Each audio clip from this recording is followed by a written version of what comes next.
Your teen requested a ride, but this time not from you. It's through their Uber teen account. You drive your teenager around, a lot, to their friend Jacob's house, their other friend Jake's house, to James's, to Jaden's, to Jalen's, to... Mom? This is Jake's house, not Jacob's. Now with an Uber teen account, your teen can request a ride under your supervision. They'll ride with a highly rated driver, and with live trip tracking, you'll follow along the whole ride to their friends' houses that all sound the same. Add your teen to your Uber account today. See app for details. Bye, Mom. The Starbucks cold brew you love is now available in a can. It's so good, you'll believe that too good to be true can be true. Like finding out that you and your crush have been listening to the same playlist on repeat. With the smooth taste of Starbucks cold brew in a can, sipping is believing. Available in 3 delicious flavors. Shop now wherever you buy groceries. Click or tap the banner to learn more.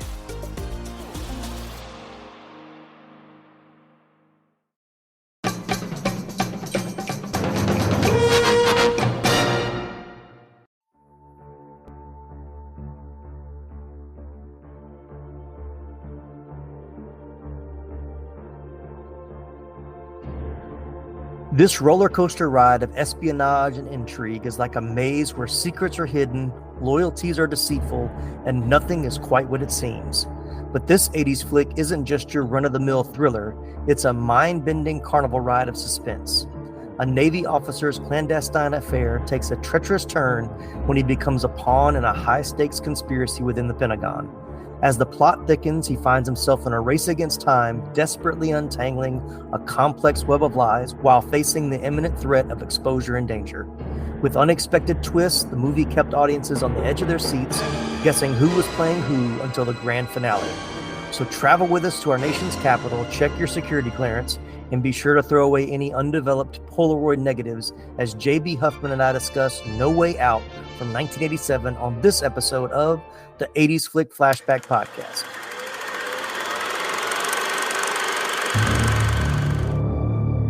They needed a hero. I understand he has a background in intelligence. There's 2 tours with naval intelligence. Get him here. He liked excitement. Take us somewhere. He wanted her.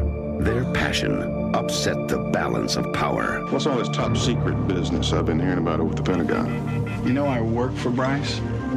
Then that makes 2 of us. This one can do things for me like no other woman I've ever met. Behind the cover-up. Try and understand. The power. The important thing is to abort an investigation before it ever gets to you. You haven't told me everything. Who's running this thing at the Pentagon? The new boy, Farrell. So we can take the fall in case anything goes wrong. The loyalty. I love you. I promise I'll work everything out. How did you actually meet the Secretary of Defense?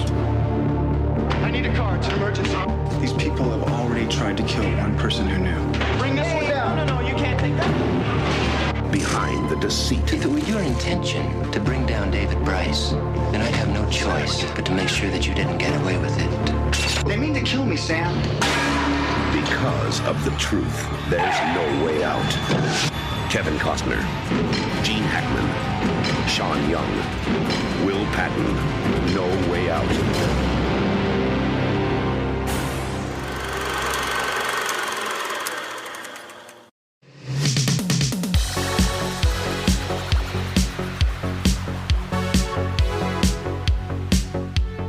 I'm Tim Williams, the mastermind behind the mic at the 80s Flick Flashback Podcast. Joining me on each epic episode is a guest co-host who's as crazy about 80s flicks as they are about wearing parachute pants and solving Rubik's Cubes. We're diving into nostalgic treasures we saw at the local theater, rented on VHS tapes, or discovered on cable TV. From blockbusters that make you say, I feel the need for speed, to hidden gems that'll have you screaming, "They're here!" It's a blast to relive these old memories and share our thoughts on what made these movies so special.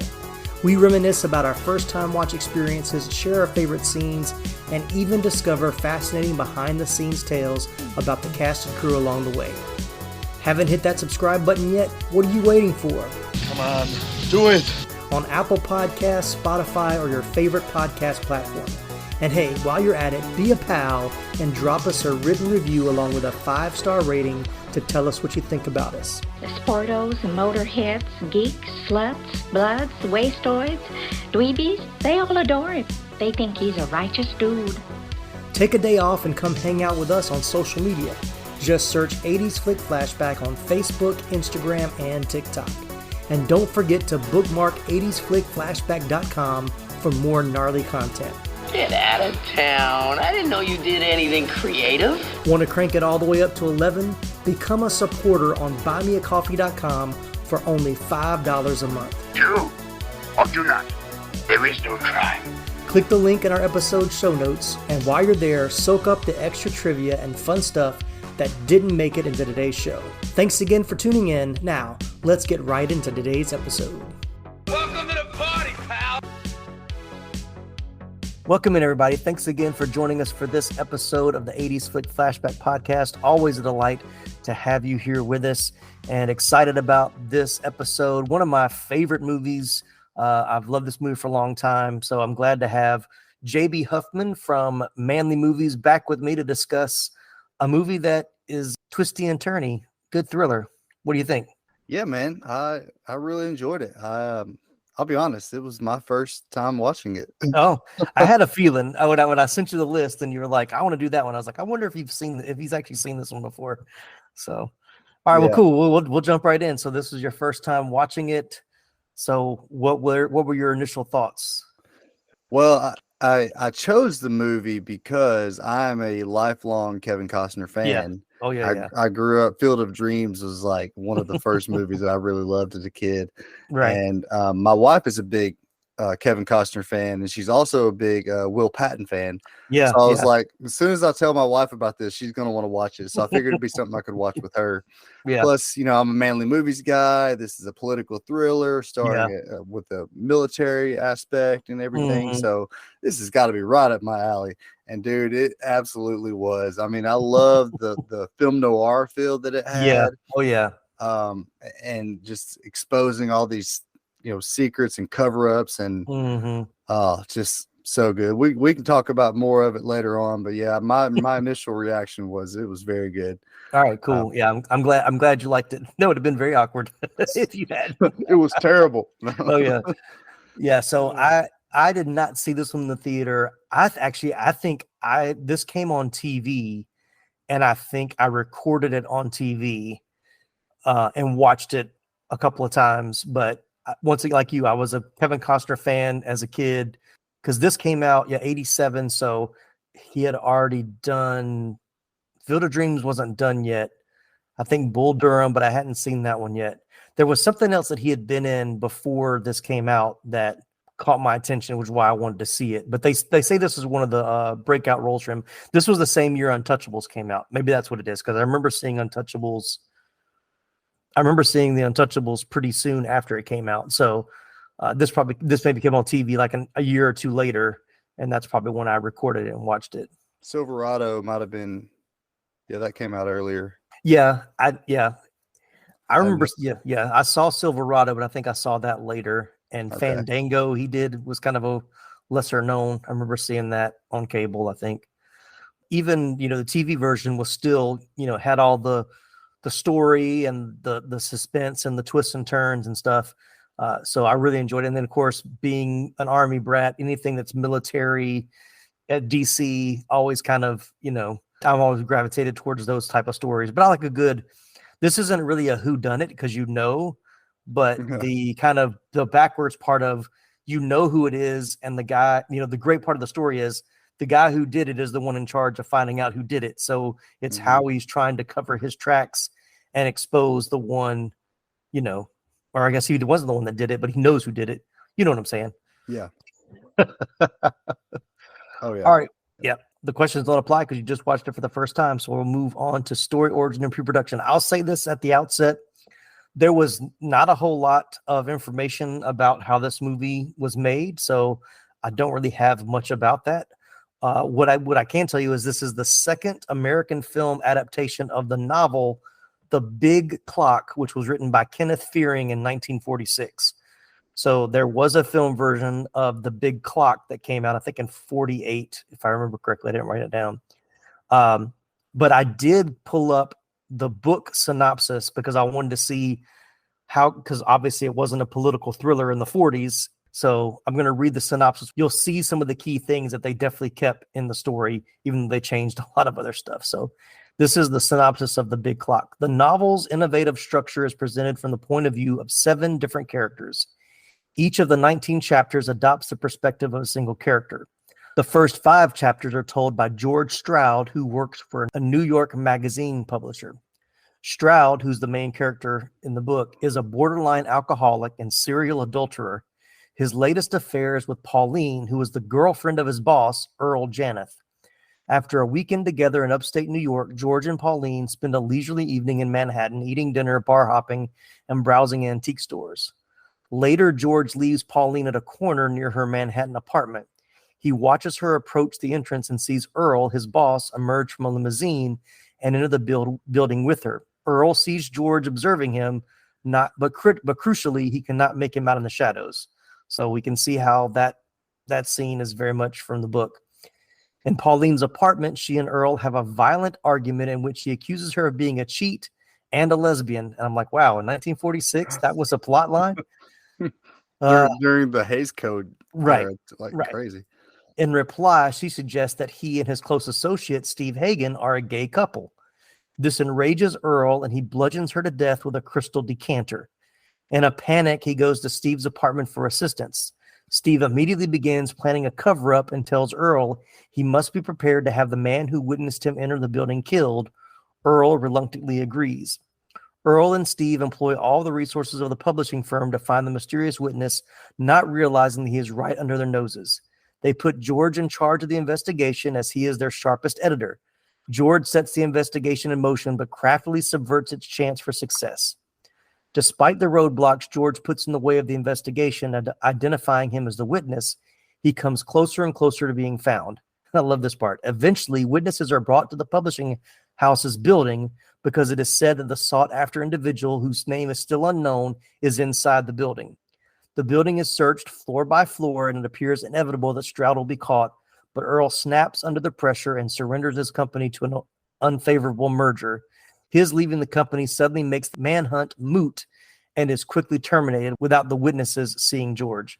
So a lot of similarities, like more than I thought there would be from the book that made it into the movie, even the searching the building floor by floor, which is such a great scene in the movie towards the end. So it's pretty cool. I really love any movies that I've seen from the 40s, most of them anyway. And so when I saw that, I was like, man, like I really need to watch that. So I looked it up and I was like, I already had it on my watch list. But I started looking. It's got Maureen O'Sullivan, Charles Loughton, and Ray Milland. I mean, 3 pretty big names for the 40s. Like, right. So I was like, man, I gotta hit this up at some point. So I think it'll be pretty. And I'm kind of anxious to see how they spin that plot. Right, because in the 40s, you can write a book like that, but you couldn't show a movie like that. So I'm kind of anxious to see how they did the plot on there. So exactly, yeah. I was really, that's why I was like, I gotta share this on the podcast because I wouldn't have thought of that being a plot points in a major novel in the 40s, but there it is. So the director, I'll talk a little bit about the director, Roger Donaldson, because he wasn't a name that I immediately recognized. But then as I was looking at what he had done, I was like, oh yeah, I've seen a lot of his movies. So he is an Australian-born New Zealand film director, producer, and writer. His international break came when producer Dina De Laurentiis invited him to direct the adaptation of Mutiny on the Bounty after Lawrence of Arabia director David Lean left the project. The film, which was released as The Bounty, starred Anthony Hopkins and Mel Gibson. Donaldson was nominated for a Golden Palm at the 1984 Cannes Film Festival for the film. So I've not seen the movie The Bounty, but I know I've seen the trailers for it. So that was actually on my watch list. And I think I started it at one point, but I didn't. It's pretty long. I didn't have time to finish it, and so I never got back to it. But he went on to direct many popular and successful films. His breakthrough American hit was this movie, No Way Out. He then made Cocktail, starring Brian Brown and Tom Cruise. It was panned by the critics, but did very well at the box office. The volcano disaster movie Dante's Peak, starring Pierce Brosnan and Linda Hamilton, helped restore Donaldson's status after a string of less successful films. He also made 13 Days, a political thriller, once again starring Kevin Costner, adapted from the Kennedy tapes, which was a detailed account of the Cuban Missile Crisis. He also directed the science fiction movie Species, and in 2003, the Al Pacino and Colin Farrell film The Recruit. So he's done, like, thriller seems to be his kind of bread and butter, it seems. So he knows how to make those type of movies. Have you seen any of those? I've seen The Recruit, and I've seen The Bank Job with Jason Statham. Yeah, that was on his filmography too. Yeah, never seen Species or Cocktail.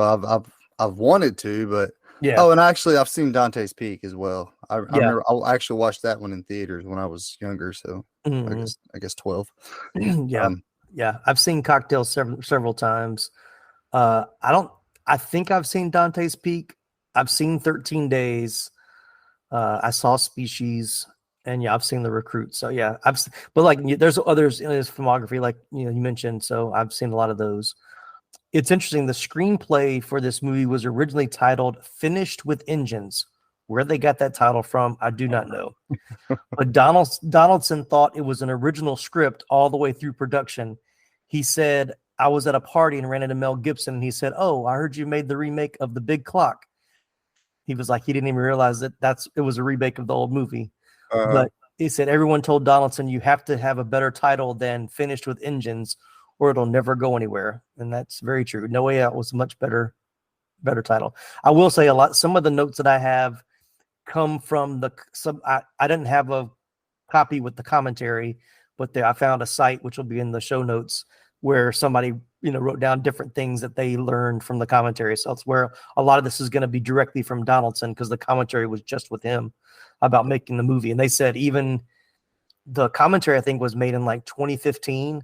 So they said even 20 some years later, he didn't talk a lot during the commentary, but he still had pretty good memory of certain things. So I thought that was pretty cool.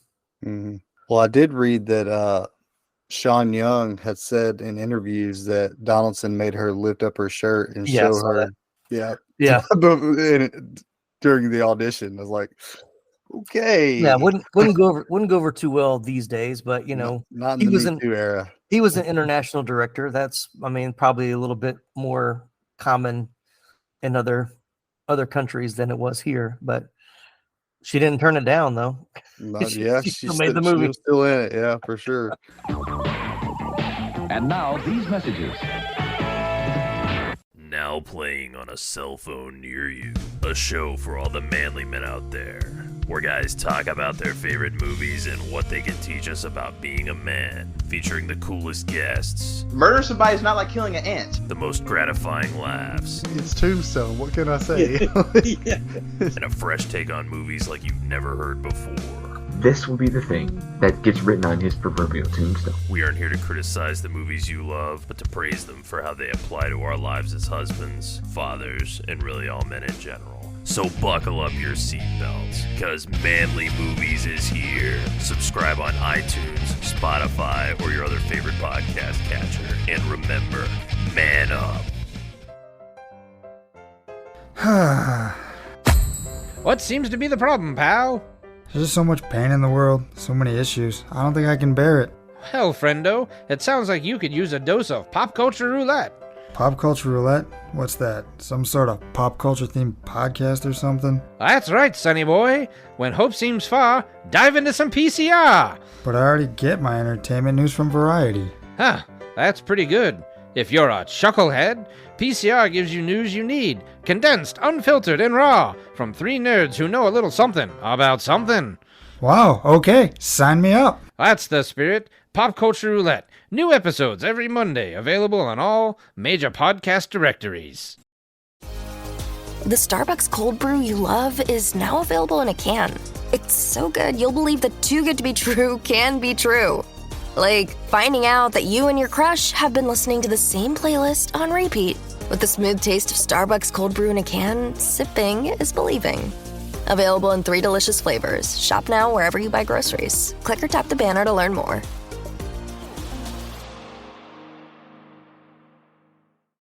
My dad works in B2B marketing. He came by my school for career day and said he was a big ROAS man. Then he told everyone how much he loved calculating his return on ad spend. My friends still laugh at me to this day. Not everyone gets B2B, but with LinkedIn, you'll be able to reach people who do. Get a $100 credit on your next ad campaign. Go to linkedin.com/results to claim your credit. That's linkedin.com/results. Terms and conditions apply. LinkedIn, the place to be, to be.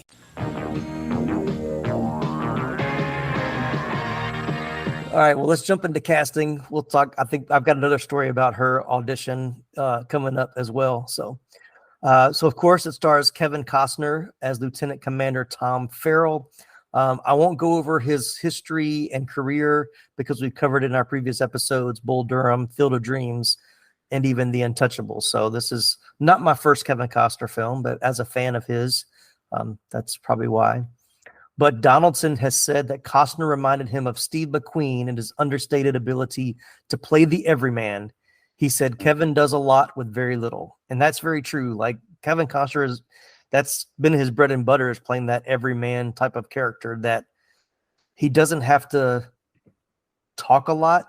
He emotes a lot through his body language and his expressions without being over the top. You know, it just seems very down to earth. Most of the characters he plays, he's played some wild characters, like his character in Bull Durham is probably one of the most outrageous. And Silverado, he's playing more an outrageous character, but most of the ones that he's most known for are like The Untouchables, Field of Dreams, the good ones.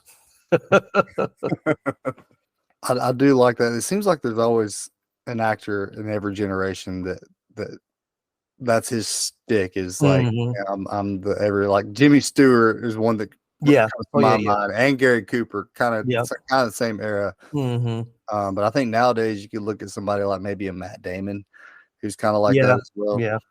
I would say Tom Hanks, especially in the 90s. Definitely Tom Hanks for sure. That's like, I would say, like, I think Kevin Costner and Tom Hanks are kind of interchangeable in some ways as far as like the everyman roles that they've done, where they've done really well with that, those roles. But yeah, Matt Damon, you know, kind of next generation, because of course he's younger than them. I'm trying to think of anybody else like in the current generation that I would put in that. You know what? I think Chris Pratt could be, but he likes to be funny so much that he just. But I think as he gets older, I think he'll, just like Tom Hanks was a comedy actor when he started. I think as Chris Pratt matures and gets more mature roles where he's aging, I think he'll be more that everyman character. I could definitely see that for sure. I'm marking some of these as rumors because I just can't believe that all these people were considered for the role. But I'll read a couple of names. Mel Gibson, makes sense. Harrison Ford, Alec Baldwin, Michael Keaton, Kurt Russell, Patrick Swayze, Dennis Quaid, Bruce Willis, Richard Gere, Michael Biehn, William Hurt, Tommy Lee Jones, Jeff Bridges, Robin Williams, Tom Cruise, Sean Penn, and Christopher Lambert were all considered to play Tom Farrell. That's just a lot of people. Mel Gibson and Patrick Swayze do not surprise me at all. Yeah. I mean, Swayze was like the guy in the 80s. So it's like he's somebody that they would have definitely called for that role, especially with it being a erotic thriller. I mean, every woman in the 80s wanted to see Patrick Swayze, right, in something like that, you know. Right. Yeah, it's like I could see Gibson. Yeah, I'm thinking I had to remember 87, so this is around the same time as Lethal Weapon. Alec Baldwin really wasn't on the scene as of yet. He really didn't hit until the 90s. Dennis Quaid will probably be, he probably could have been that role. He's, that's probably it. You know, Tom Cruise a little bit later, maybe he could have done that. But yeah, I think some of the stuff that I find on IMDb, I think that people just, let me think of all the actors that were popular and just put it in here, see how many people believe it. So I can't say I'm prefacing it now by saying this is a rumor. I have nothing to back it up besides IMDb. We know that that's not always the most accurate place to find your information. So right, that's my disclaimer. Thank you for listening. All right, so then we got Gene Hackman, who was one of my all-time favorite actors, playing the Secretary of Defense, David Bryce. I mean, Gene Hackman is acting legend. I'm actually kind of kicking myself. This is the first movie I've covered with him in it because the 80s was a good decade for him as well. But he's had a career that spanned more than 6 decades. He received 2 Academy Awards, 2 BAFTA Awards, 4 Golden Globes, a Screen Actors Guild Award, and the Silver Bear. His 2 Academy Award wins, including one for Best Actor for his role as Jimmy Popeye Doyle in William Friedkin's acclaimed thriller The French Connection in 1971, and the other for Best Supporting Actor for his role as Little Bill Daggett in Clint Eastwood's Western film Unforgiven from 1992. His other Oscar-nominated roles were in Bonnie and Clyde in 1967, I Never Sang for My Father in 1970, and Mississippi Burning in 1988. Another great movie. Ooh, oh, so good. Yeah. I covered Unforgiven. Unforgiven. That is my most popular episode, and that performance in that movie, hands down, best Gene Hackman performance ever. The one that wasn't mentioned that actually came out the year before this was Hoosiers. And that's what I will always remember him for. Yeah. I've got more of his filmography in the next little section, but speaking of Unforgiven, I think I remember watching Unforgiven. I need to go back and watch it again because I watched it when I was like shortly after it came out, and it's like I liked it, but it, I was a big Tombstone person, so it didn't have that same action. It's a much more slower paced, traditional Western. But there's one line in that movie that I still think about to this day, and it's Gene Hackman's line when he said, he's like something like, looks like you shaved. What happened to your beard? He said, I got tired of tasting soup 2 days later, or something. It's something to that effect. I don't know if you know the line. You may know the line better than me, but having a beard, as both of you and I do, it's like whenever I'm eating soup, that line pops in my head. I'm like, that's true. I'm gonna taste this later. I know I am. So, yeah. So great line. I need to go back and watch that one. That's one that needs to be rewatched because I haven't seen it in a long time. It's a good one, man. I mean, it's an Oscar winner for a reason. Right. Definitely. So many good nuggets in that movie, man. Yeah.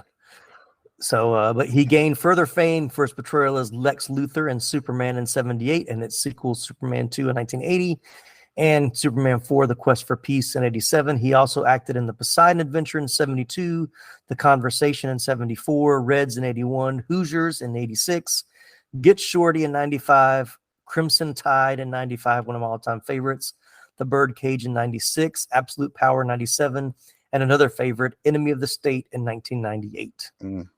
But his filmography is ridiculous. Like, he's done so many great movies. What was the Replacements? Yes, that's one of my guilty pleasure. Oh man, I love that so much. I just watched it a couple of weeks ago because I have to watch it every year. I mean, it's ludicrous and it's makes no sense, but I think because it's Gene Hackman as the coach, it just adds like you have to watch it. I know it's not a great movie, but Keanu Reeves and Gene Hackman in movies, like you have to watch it, but that movie's so funny. It's still funny. It is, yeah, for sure. It would have come out in 99 or 2000, something like that. Yeah, somewhere around there. Yeah. I mean, if Gene Hackman is playing a coach, you've got to watch it because I mean, he's the legendary coach from Hoosiers. You have to watch. Yeah, exactly. He's like so. He's wiry. He's wiry. Say it, wiry. Wiry. What? Yep. Oh my goodness. All right. So another rumor. So here are the other actors that were rumored to be considered to play the role of David Bryce. Tommy Lee Jones, I could see. John Voight, Donald Sutherland, Dustin Hoffman, James Caan, Robert Duvall, James Cromwell, Donald Moffat, Sean Connery, and Jason Robards. Robert Duvall, probably 87. Cromwell, Donald Moffat, maybe. Sean Connery would have been interesting. The one that strikes me in that is John Voight. Like, yeah. I could see him playing that kind of a character because he plays a like butthole in a lot of movies. Yeah. But I think at that point in his career, I don't think he would have been involved in any kind of sex scandal. Like, true. Yeah. Oh yeah. I mean, his humble beginnings. I mean, he was a hooker in the movie of Midnight Cowboy, but right. I think in '87, I don't think he would have ever even considered that role. Yes, yeah. I forgot about Voight. We did Runaway Train last year, so good old John Voight movie. Yeah, but who was Tommy Lee Jones? Yeah, I could definitely see that for sure. Yeah. So interesting to bring up Tommy Lee Jones. So Kevin Costner and Gene Hackman were later considered for the lead roles in The Fugitive in 1993, but the roles went to Harrison Ford and Tommy Lee Jones instead. I could see that. That would have been a cool re-teaming of them in The Fugitive. I mean, I love The Fugitive. Harrison Ford and Tommy Lee Jones are fantastic, but I just think that's an interesting, alternate universe movie. All right, and then next on the list, we got Sean Young as Susan Atwell. Young's early roles included the independent romance Jane Austen in Manhattan in 1980 and the comedy Stripes in 1981 with Bill Murray. Of course, Stripes being a commercial success, but her breakthrough role was that of Rachel in the sci-fi Blade Runner in 1982. She then portrayed the character of Shani in the sci-fi movie Dune in 84.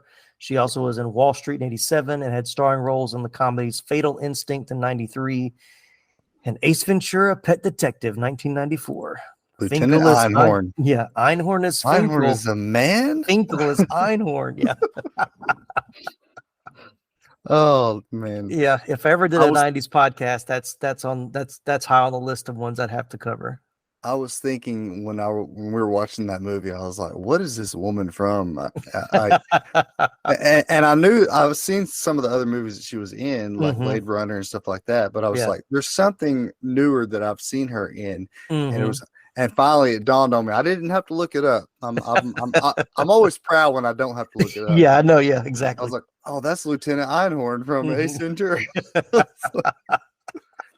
Oh, so good. Yeah, I get her and Deborah Winger mixed up a lot. And I think that was a thing even during that time in Hollywood. Like, they were two actresses that tended to do the same type of movies and had a similar look.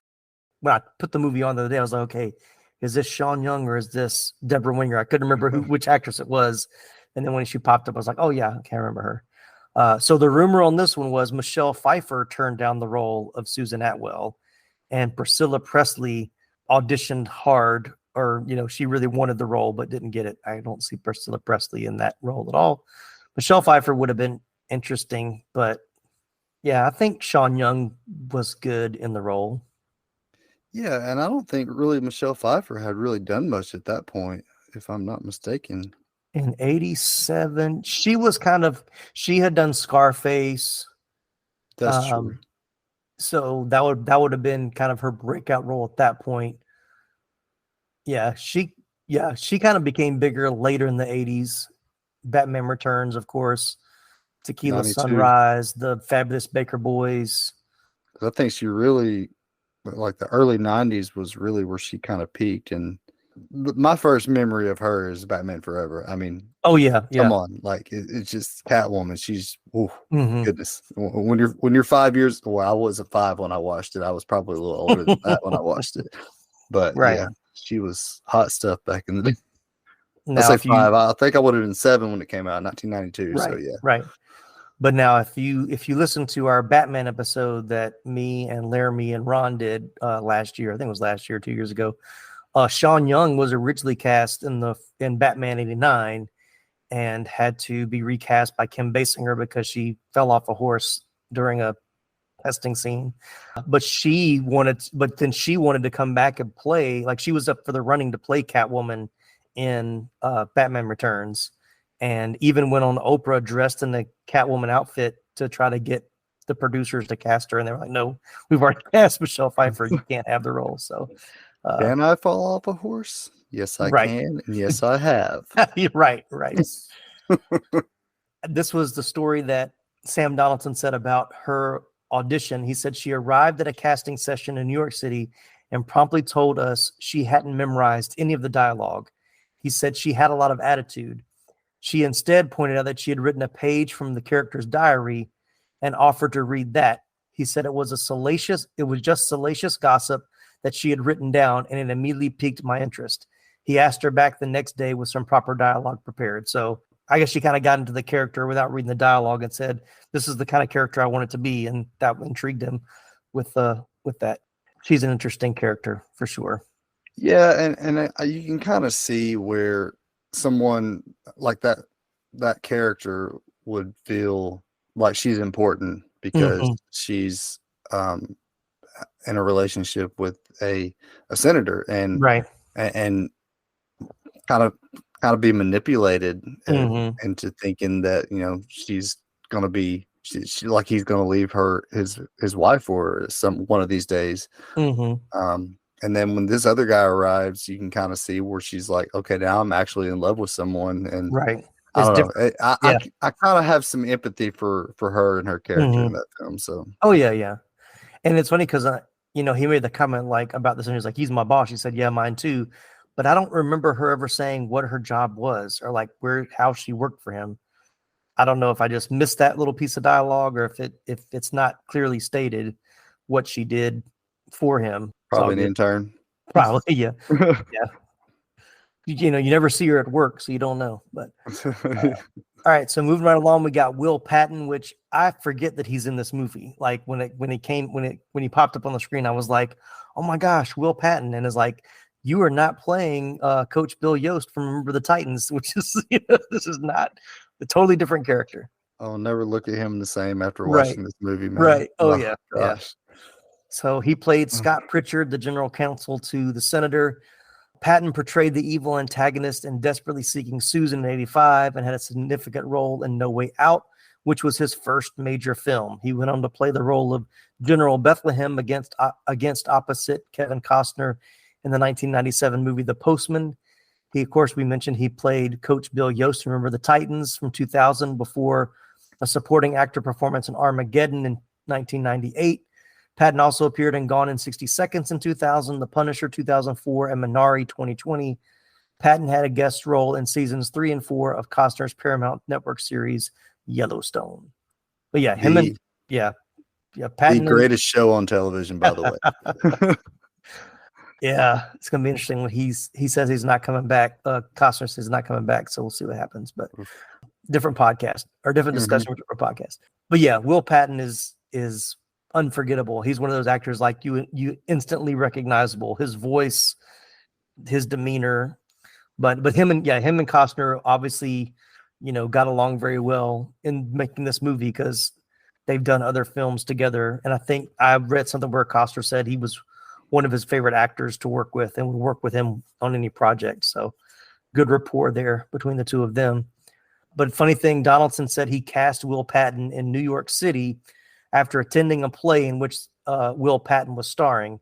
The producers had given Donaldson front row seats to ensure he could watch Patton's performance closely, but he fell asleep. He said, I sort of came to, and there's Will looking down at me, and I had no option but to give him the role. I mean, that was great.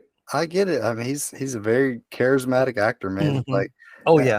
I think I kind of discovered him at a pretty good age. I was 15 when Remember the Titans came out, and that same year, Gone in 60 Seconds came out. Yep. And so, like those two movies, like I've always I watch those movies about every other year or so. Like, and my wife loves Gone in 60 Seconds. It's one of the few racing movies that she likes. Oh yeah.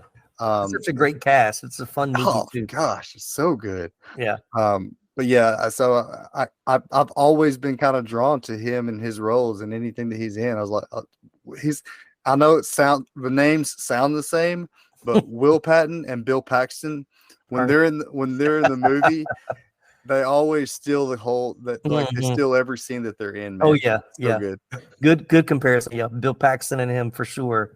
Yeah. Once again, instantly recognizable, playing totally different characters. Like you said, even his role in Gone in 60 Seconds, his role in Remember the Titans is very different from this. So very diverse actor. And same with Bill Paxton, could play another good everyman kind of role when he wanted to play that role, but he could play some funny guys too.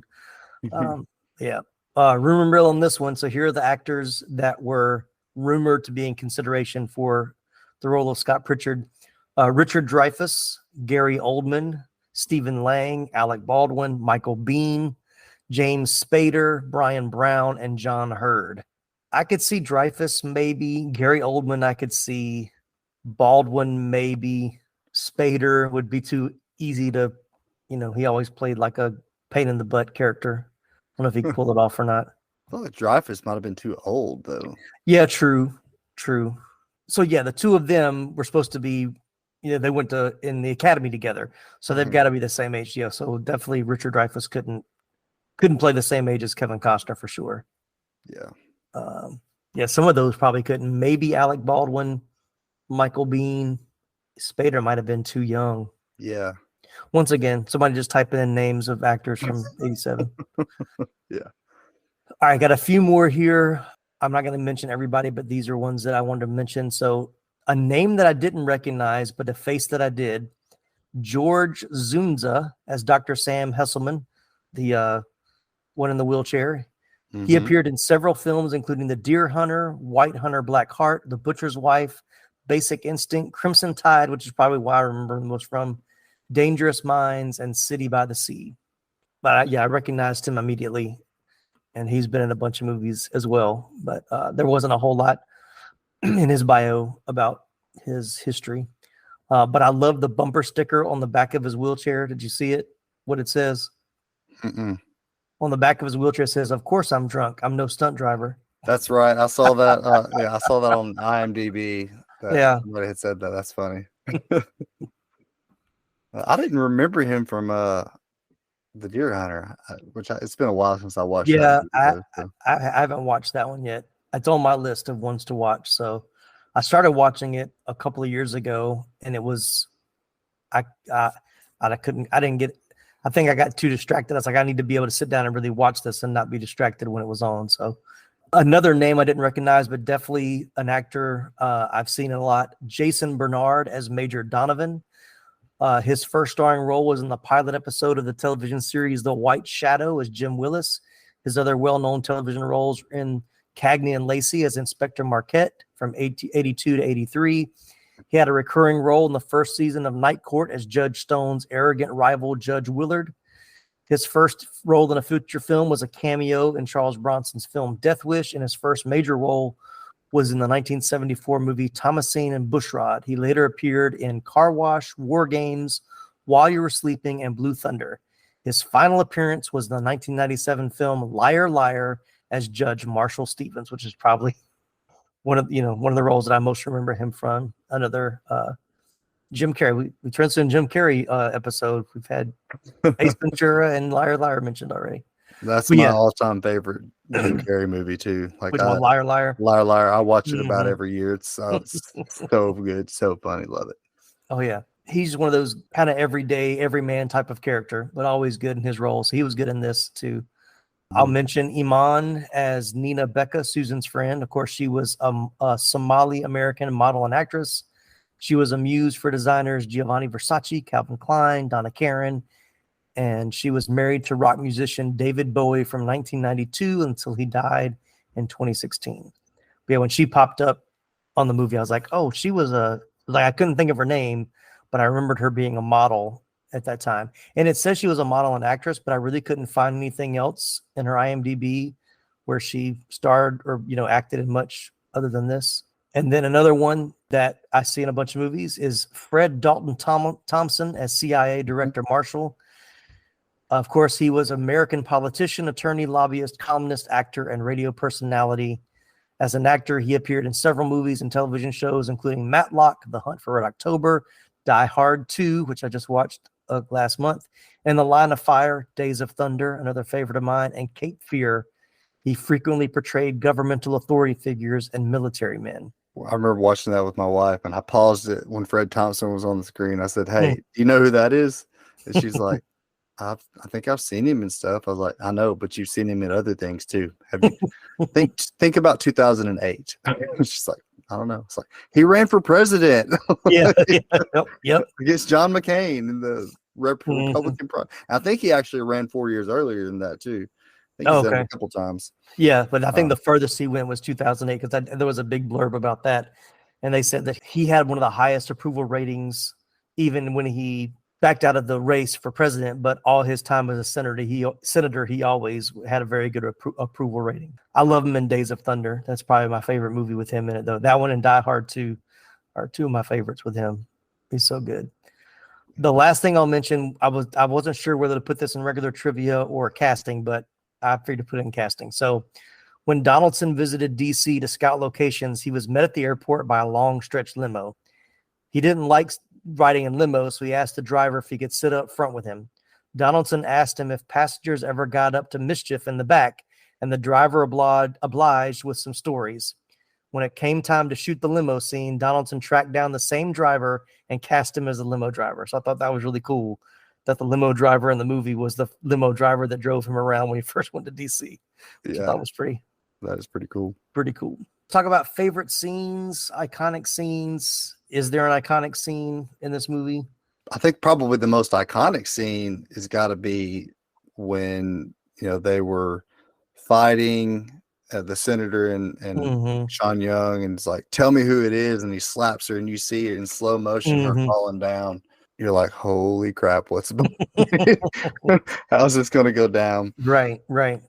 But I feel like my favorite scene's got to be the, what you were talking about, going to every room in the Pentagon. That was just freaking genius, man. Yeah. Watching that entire thing, that whole sequence there was just perfect psychological thriller tone to it. So I don't know. What about you? Yeah, it's like for iconic scenes, like there's a lot of scenes that pop in my head. Like if somebody said No Way Out, what's the first scene I would think of? And it's like him running, because like 20% of this movie is him being chased. You know what I'm saying? Right. So I was like, I feel like I'm watching a Tom Cruise movie because he's just running. But yeah, that scene, the death scene, is definitely pretty big.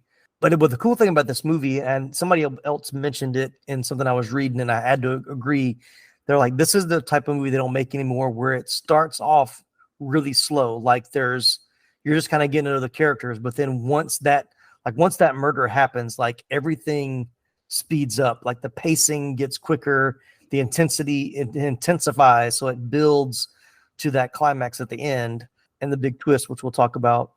No spoilers yet, but all the chase scenes and stuff when he takes the car, or when he's running through the subway system and all that kind of stuff. So that I love those scenes. There's no like over the top type of action sequence. It's just what this movie does is it doesn't have these like monumental scenes per se, quote unquote, but the way the story unravels, you're just so sucked into it. You have to watch and see what happens next. Like it draws you in and keeps you guessing, or keeps you on the edge of your seat. Like, oh my gosh, what's going to happen?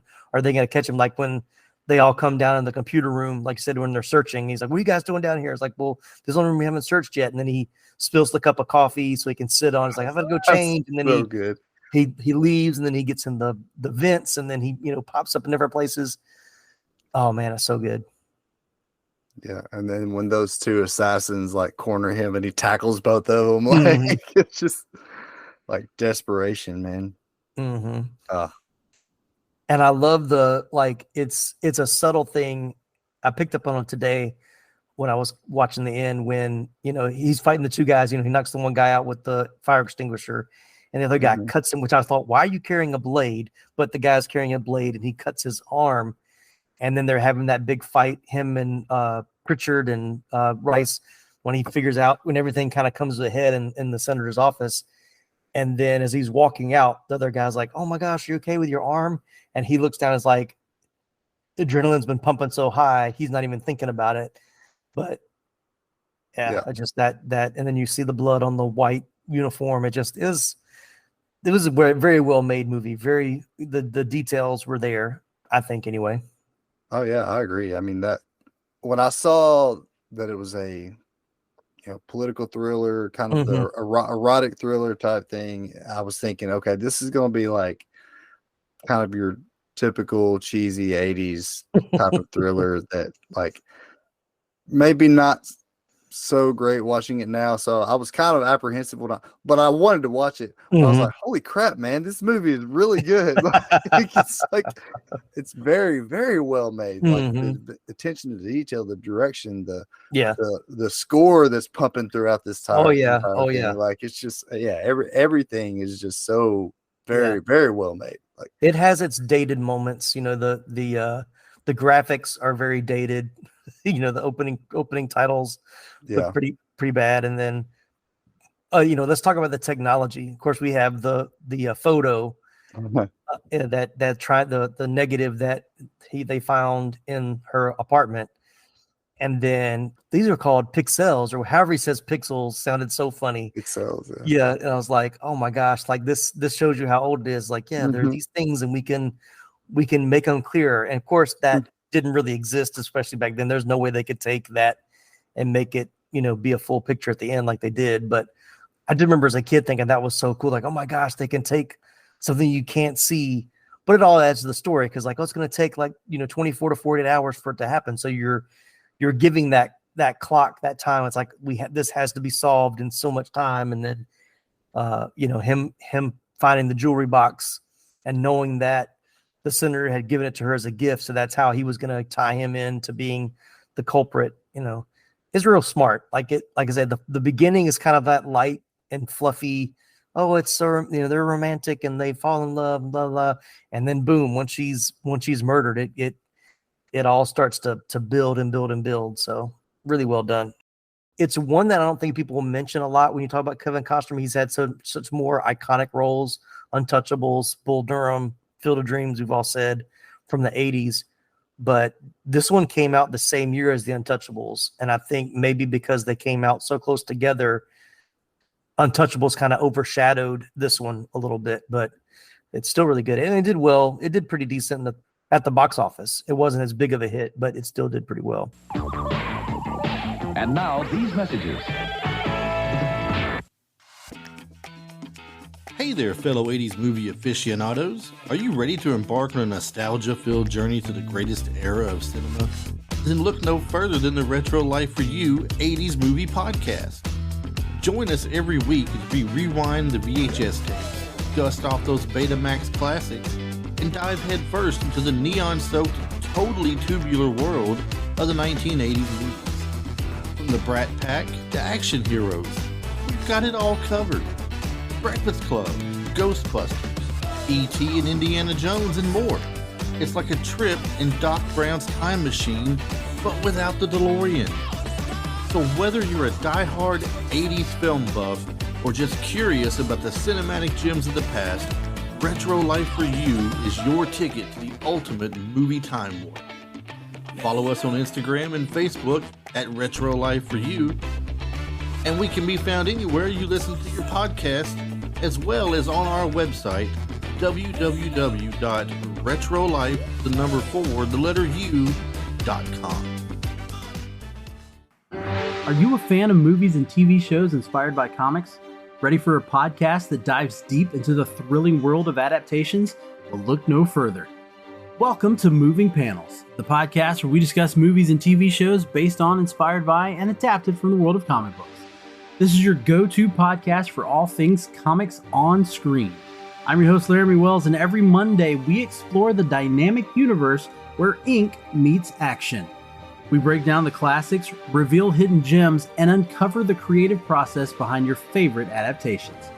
Subscribe to Moving Panels now on your favorite podcast platform and join us on this epic journey through the pages of comics and onto the big screen. Remember, new episodes drop every Monday. Don't miss out. Moving Panels, where every panel has a story and every adaptation is a blockbuster. Subscribe today, and I'll see you on the other side of the page. eBay Motors is here for the ride. With over 122 million parts, you can make sure your number one ride or die stays running smoothly. Brake kits, LED headlights, bumpers, whatever your baby needs, eBay Motors has it. And with eBay Guaranteed Fit, it's guaranteed to fit your ride the first time, every time. Plus, at these prices, you're burning rubber, not cash. Keep your ride or die alive at ebaymotors.com. Eligible items only, exclusions apply. Sergeant and Mr. Smith, you're gonna love this house. bunk beds in a closet? There's no field manual for finding the right home. But when you do, USAA Homeowners Insurance can help protect it the right way. Restrictions apply.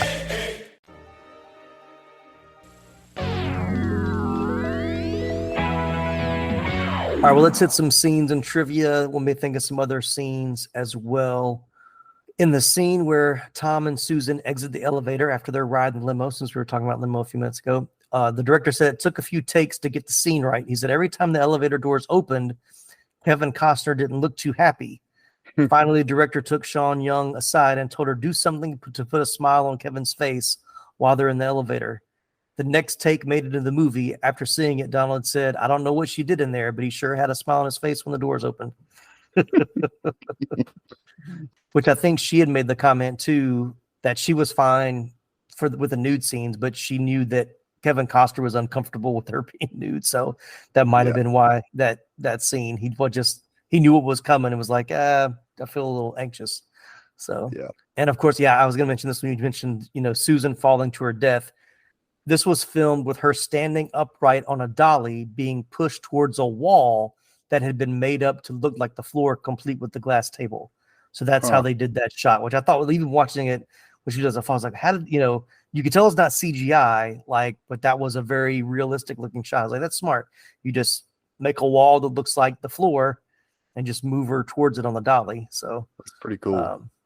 Yeah, good effect. Practical effects. Exactly. I was going to say, great practical. That's why we love the 80s movies, the practical effects. Kevin Costner did roll over the hood of a moving car during one of the chase sequences. According to the film's original press material, an insurance executive approached director Donaldson after the stunt and said, don't you ever, ever, ever do that again.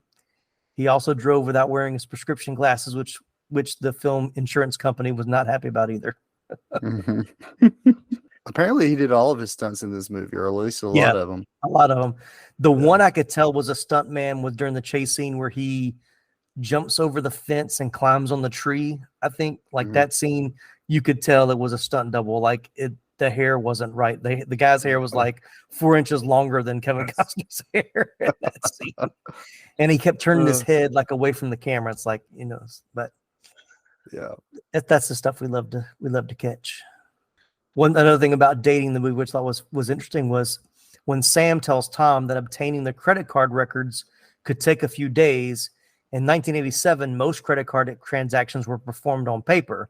The embossed details on the credit card were transferred to a carbon paper receipt, which were then submitted to the vendor's bank for tabulation, either manually or using basic OCR scanners. The processing of these charges could take up to a week. So this is the pre-digital age. Are you old enough to remember the sliding credit card machines? I just remember them from Home Alone 2. He was at the Plaza Hotel. And wow, it worked. Right. I was probably too young to ever even notice how my parents were paying for things. So right. Yeah. It's so funny now. We have a debit card. It's so quick now. Interesting. But also you watch, go back. Let's go back and watch a movie like Catch Me If You Can with Tom Hanks and DiCaprio, how they manipulated the check system even back then, So the ending of the film was apparently controversial at the time, as audiences are on the side of Costner's character throughout, only to be stung by the final revelation. Spoiler alert, he was the Russian they were looking for. He was. So, but Donaldson said he was very happy that people kept the secret and wondered if that aided the word of mouth and the film's success. Which if that movie was made today, the twist ending would everybody would probably know by the second week. So probably why people not really talking about it helped it stay in the theaters a little bit longer. Yeah. But I remember as a kid watching that, I'm like, wait, so he really was? So he was Russian? Oh man. So I think that's one of the first movies. I'm pretty sure that was the first movie that I saw that had what you would call a twist ending, quote unquote, which was really good because it adds a layer to the story. Not only is he trying to prove that the senator did it and to prove that he's innocent, but he's also trying to make sure they don't know that he's a Russian spy either. Yeah. So I'll tell you one thing that makes this movie so unique to me. Mm-hmm. And I was watching some of the scenes on YouTube. I think it has like 12 different scenes, and I watched one of them, and it just that final scene. Mm-hmm. No, not the final scene, but the right after the death, the senator goes to Will Patton. I guess it's his chief of staff. Mm-hmm. I I assume, yeah. And he's fully prepared to turn himself in for this. Like, Right. I did it. I'm going Mm-hmm. to the police. I just want to let you know first. Mm-hmm. But it's the chief of staff who convinces him to bury it. Yep. And so that's why I feel like it's so unique, is because there are a lot of movies that show the corruption of Washington and how dirty the politicians are. But, one could argue that most politicians are just kind of caught up in the pressure and demands of the job, and they just become yes men to all the guys that are behind the scenes, the bureaucrats, the lobbyists, the staff members, all the ones who are sucking on the power heat. Right. Those people are where the real corruption lies. And very few movies show that side of it. Right. So, Right. I think it's I thought that was a really cool touch on this film, to see that it wasn't the senator that wanted to bury this. Like, so that's true. Cause like even rewatching it, like I think at one point I was like, you know what? I don't think I remembered the senator being as not uncooperative, but like, he's like, this isn't going to work. I just need to confess. He's like, no. You're like, you realize that the senator really, like, Gene Hackman really did not play the bad guy. Was he a good guy? Well, not necessarily, but he was not the real enemy. The enemy was Pritchard, because he was the one that was like, no, we're going to cover it up. It's going to, we're going to kill two birds with one stone. The thing that does kind of bother me about the ending, I don't like, the ending bothered me some, because you find out he's the Russian agent. He's telling whoever his, handler is or whatever, it's like, you told me to have a relationship with the woman. So obviously that she was the target for him, which was like, was he to get close to her, to get close to the senator? Like, what, we don't know what that end goal was. And then he's like, well, I'm leaving, because once the picture was developed and they knew, wait, even though Pritchard killed himself and you think he's the Russian mole, we've still got this picture of the lieutenant. So it still leaves like this big question in Washington, like, well, then what happens after that point? And so I thought it was interesting that they let him go, and the Russian guy says, no, let him go. He'll be back. Where else can he go? And it's like, okay, are they setting up, are they setting up for a sequel? What's part 2 going to be about? Like, does he come back and they put him somewhere else and a different identity or whatever? I don't know, just, that go that way. But that, I think the ending, even though it was cool, with being the twist, the very, very end where he just walks out to the car, it's like, okay, it's kind of a cheap ending. you don't answer all the questions. Like, okay, we ran out of money. Here you go. This is where we're going to stop the movie right here. Well, that just means it was ahead of its time, because that's how half the endings are now. And most movies, it's like they leave you with something that doesn't sum up anything at all. And I'm like, what did I just watch? Like, yeah, I don't want to see 4 more versions of this. I was good with just one. Yeah, exactly. All right, well, let's talk about box office and critical reception and wrap this one up. So No Way Out was released in American theaters on August 14th, 1987. It debuted at number 2 at the U.S. box office, behind Stakeout with $4.3 million. I'm going to have to cover Stakeout here pretty soon, because it keeps coming up as one that beat out all these other movies. I've seen Stakeout before. I remember watching it. I think I watched the TV version. As a kid. So it's one I want to go back and watch. Richard Dreyfuss and Emilio Estevez. I remember liking it, but I haven't seen it in a long time. But it's not streaming anywhere, so I think I have it on like my watch list of when it's available for streaming to catch it.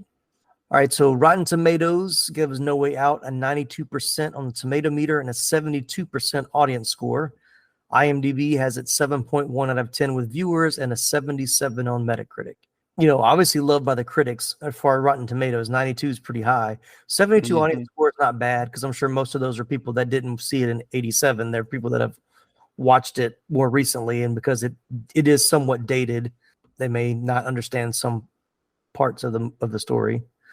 But where does it fall for you? Where do you rank No Way Out? I gave it a 4 out of 5. It's one that I could probably rewatch a few times and could probably get higher. My initial reaction though, it's definitely I guess that would make it what, a 80% or so. Yeah. 80s or 90s. Yeah. I mean, yeah, that's kind of where it is for me. Like it's one that I've seen many times, but it's still fun to watch. Even if you know how it ends, it still keeps you engaged in the story. Even that's one of the great movies are like that. Even if you know how it's going to end, you still want to enjoy the ride again, knowing how it's going to end. So it definitely has that feel. And I think you chalk that up to Kevin Costner, his performance, Gene Hackman, Sean Young, Will Patton. Yeah, just the actors and the direction is done really well. So I think that's what makes it rewatchable. So because it's rewatchable, that's kind of how I rank my stuff. So it definitely would be in that, I say upper 80s, maybe like 80, 86, 87. Kind of, it would be 4 out of 5 stars if I was doing the stars as well. So that Will Patton, man, that his performance in that is just. I told you that I'm never going to see him the same way again because he's so freaking creepy in this movie.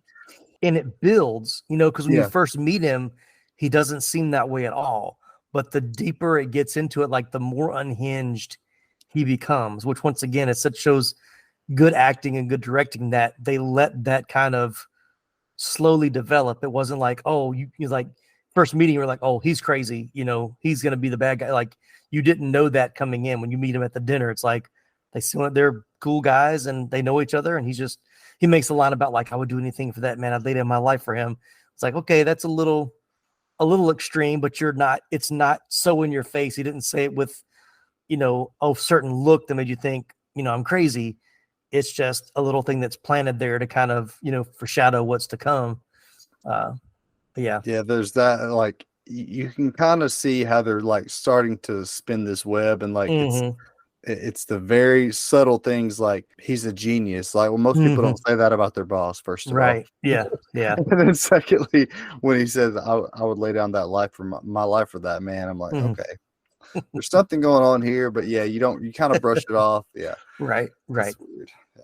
All right, well, JB, well, thanks so much for being a part of this episode. You also have a podcast called Man Up. Of course, our listeners know about it, but you got anything in the works coming up? I know you've kind of taken a little bit of a hiatus here recently, but anything you want to let people know about or any past episodes they can go and check out until you get something new out? As far as past episodes, you can definitely check out. I've talked about a couple of them. I've done Remember the Titans. Unforgiven, yes. Expendables, I did the Expendables 1 through 3. That's my most recent episode that I dropped, and I dropped it right before Expendables 4 came out, which I've heard was terrible, and I still haven't watched it. I haven't watched it either. I'm afraid to now. Yeah, no. Most recent ones, I did Alpha Dog, which is a kind of a low-key movie that not a lot of people have seen. I did Independence Day last year.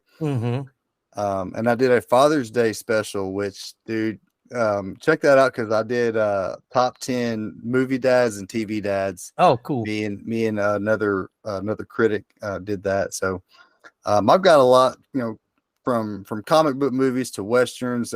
Tim and I did Tombstone, and that's kind of one of my first episodes, which is a great one. As far as coming up, I still have a couple that I haven't released yet. I did Friday Night Lights recently. Oh, yeah. Actually, I did that right before football season. I just haven't released it yet because I got really busy. Right. And then I've got one on Walking Tall that has not been released. Is that the original or the remake? The Rock. The remake. Dwayne Johnson, the remake. Yeah. And then also got one on Christopher Nolan's The Prestige. Oh, that's a good one. Will be released someday soon, but yeah, I'm hoping to get that started back up soon and get that going because it's been a long time coming, and I'm finally to the point to where I can start doing it. Well, I'm glad you took time out of your schedule to join in with me on this one. Always a good time to have you on the podcast.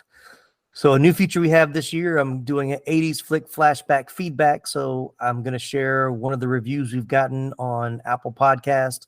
So the Math Actor gave us 5 stars and said it was entertaining and informative. His review says, as a child of the 80s, this is a terrific podcast for reliving these movie classics. Tim and his guests always provide terrific insight while having a lighthearted discussion. Tim does terrific research to provide background information and trivia about the film. A nostalgic trip through 80s cinema. So appreciate you, Math Actor, for that awesome review. If you want to leave a review as well, we'd really appreciate it by doing that over on Apple Podcasts. And be sure to follow and subscribe where you listen to podcasts. So do you have a burning question for us or just want to share your own epic 80s movie experience? You can send us an email at info@80sflickflashback.com. If you're enjoying our show, please share the love. Spread the word by sharing this episode with your fellow fans of 80s flicks. You can also connect with us on social media. Find us on Facebook, Instagram, or TikTok for more nostalgic fun. Where can they find you, JB, if they want to reach out to you and the Man Up podcast? Search Manly Movies on your favorite podcast catcher. I'm on all of them. And then if you want to hit me up on Twitter, I'm at Manly Movies 1. And also on Facebook at Manly Movies and Instagram as well. I don't get on there as much, so if you want to hit me up, try me on Twitter for the most part. And I just realized I think I've been calling your podcast Man Up Podcast instead of Manly Movies, and I knew that. I don't know why I was doing that. Well, I mean, that's my catchphrase. That's what I say at the very end of every episode. Yeah, that's what I remember from the ad that you gave us. So you remember to man up. So I think that's why it sticks in my head. All right, man. Well, thanks, JB, for joining. Thank everybody for listening. This is Tim Williams for the 80s Flick Flashback Podcast. Good night, good people.